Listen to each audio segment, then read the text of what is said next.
1,000 useless things happen day after day. And why couldn't such a thing come true by chance?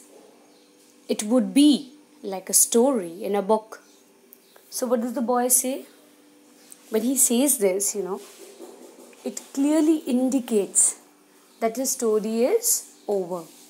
Whatever he was imagining and he was asking his mother to imagine, that is over.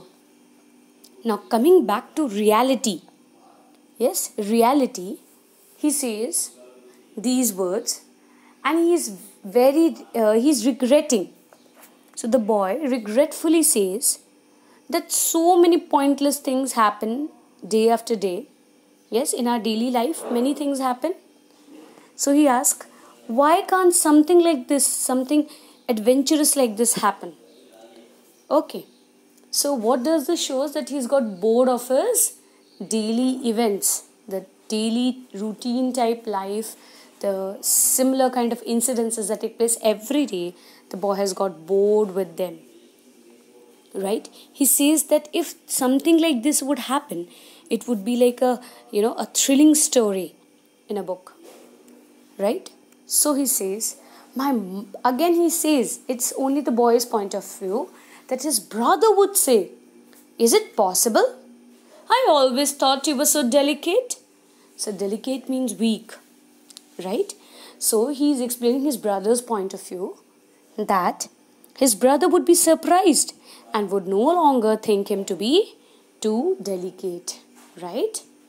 Our village people would all say in amazement, was it not lucky that the boy was with his mother?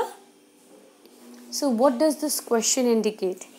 It indicates that it's asking the reader to imagine, to think that yes, isn't it? Yes, indeed, it was really lucky of the mother to be with the boy. It was really lucky that at the spot when this attack and everything happened in a desert, barren land, the mother was escorted and guarded by his son.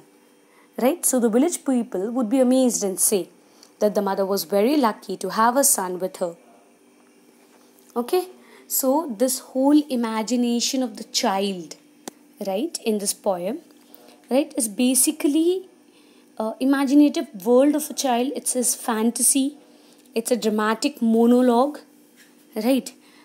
Beautifully, very simple description, setting up the background, has been done through different words, right?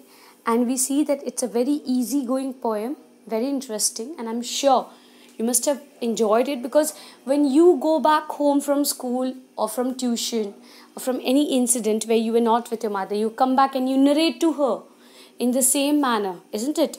You tell her all the stories, what happened, and you take a lot of interest. You want to show that you have done something very well, something very good. You have done it very well. So it's almost like that. Clear? Thank you.